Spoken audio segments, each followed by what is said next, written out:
Hi everyone, this is Andrea A Smith. I hope you guys are well today. I'm a stress resilience coach, cognitive behavior therapist, and author of my first book, Fear Less, Live More. Today, I want to talk about how to start challenging a toxic work environment. Do you know why mental health strategies won't work in a toxic workplace? They treat mental health as a tick box exercise. It causes damage because toxic cultures accept behaviors that damage mental health. It's very short term. They treat mental health strategies as temporary. It's reactive, as it's only implemented as a reactive measure just in case there's some, challenges within the work environment. And the results are treated more than well-being. Now, there is stigma. And because of the negative judgments that this toxic person will feel if they open up about their issues. And also lots of micromanagement because workplaces thrive on micromanagement. Now, a toxic workplace leads to mental health issues, as everybody knows, and increases stress, decreases motivation, productivity, creates more and more challenges. Another important factor is that a toxic workplace has lots of politics involved in it, in this corporate environment. Say one thing and then they'll twist it to the other and they say something else. It's like Chinese whispers and gossip that play a really important role in a toxic work environment. Now, leaders must understand that the culture and how it can affect employees. Toxic culture is still common these days, and so many employees leave their companies for a different one. Many leaders see themselves as bosses and allow toxic culture to stay in that company by ignoring that fact. Employers can achieve so much more in a healthy environment where they can be just transparent with the management and feel appreciated. Now, if employees do that, it works both ways. It can come from top down and down up. Whereas sometimes in a toxic work environment, there's also people who see themselves as victims because of a variety of reasons to do with their own stuff or their own stories. Work can sometimes be exceptionally demanding. And when that's true, if you're working extreme hours and you agreed to it, then if somebody's also pressuring you on top, you are extremely stressed and pressurized. If you disagree with those long working hours, but you choose to work in that environment, there are therefore consequences. Now, one of my clients, Mario, he said to me, employees are never treated equally. That's a simple fact.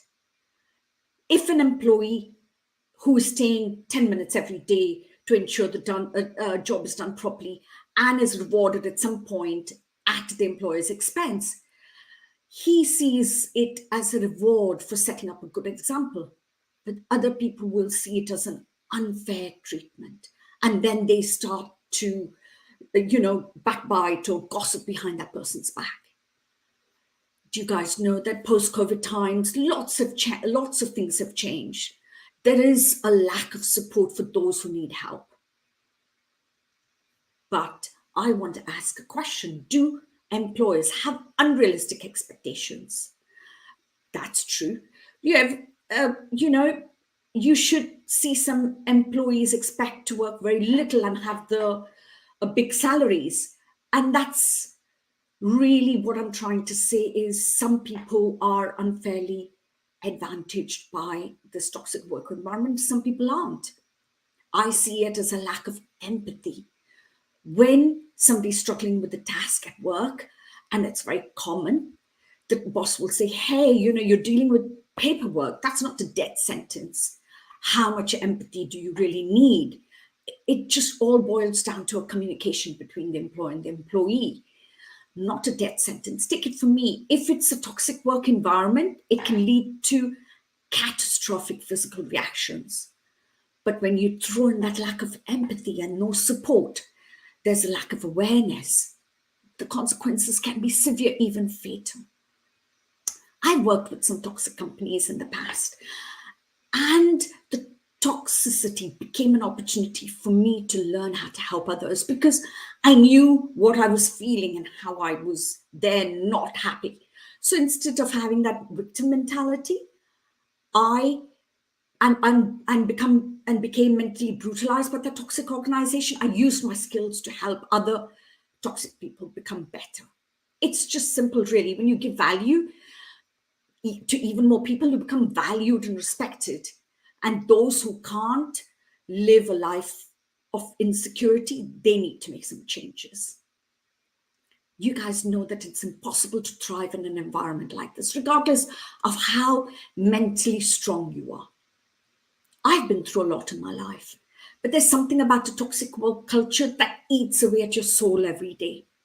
It starts with anxiety, leads to sleep loss, and suddenly the burden takes its toll on you physically, and suddenly you're using up all your sick days because you're dealing with toxic culture because it's become unbearable. You cringe at the thought of heading to work every Monday and take a huge sigh of relief when Friday hits. You want out. And did I forget that term backbiting? One of my clients had the misfortune to work for a company with this culture. And those who did the backbiting got plum positions and promotions. It was the backbiting people who just sat around and tore others apart, of course, and got no work done. And productivity at work nosedived. There was no efficient people that were allowed to continue. Does this behavior now always come from management, or can employees also create toxicity? I believe it comes from both. Good management and employees are key to making an environment more pleasant. There's always politics and favoritism that contribute to toxic environment. We live in a very diverse culture with its respect. Difference in power have a big issue with toxicity. Yes, co-workers with equal authority can be toxic, but when toxicity is combined with authority and refuse to act on it, it gets really magnified. What I struggle with most is how often these behaviors are allowed to perpetuate. Where is the accountability? If people continually get away with bad, unacceptable behavior, they'll continue. So often, I find people are scared of narcissistic bullies and don't know how to handle them or call out them or stand up for themselves. Companies won't change. Every single one of the behaviors I have listed here surely are present in most companies, and companies do realize it, but they do nothing to make changes. We all know about these bad practices. So how do you as an employee fix them? How do you as a manager avoid them? It boils down to each person that wants to fix them, the manager wants to adopt good practices. So be human, compassionate, make an effort to listen. While you listen and are compassionate, you understand that there is discrimination, prejudice that creeps into that equation. But listening and being compassionate finishes that equation. It is important for people to realize that work in a toxic culture or team, that there's so many people that do, you're not alone. A toxic culture may have a way of separating and punishing good intentioned people, but toxic leader, if they maintain their power, it's impossible to impact and create a new, mentally healthy and well-being environment.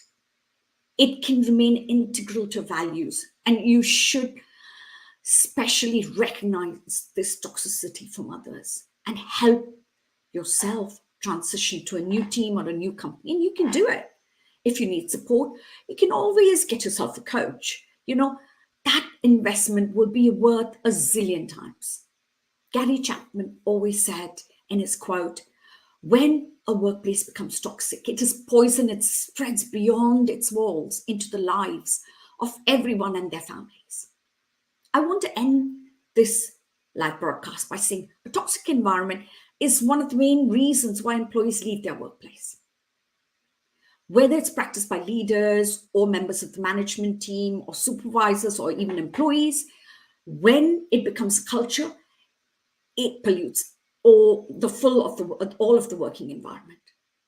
Although people work for money, some would rather work for less pay and be in a happier environment where there are values, they're cared for, than a high paying job where there's toxic people everywhere. Thank you guys for listening. And anybody has any comment or would like to chat with me, jump on a call. Thanks.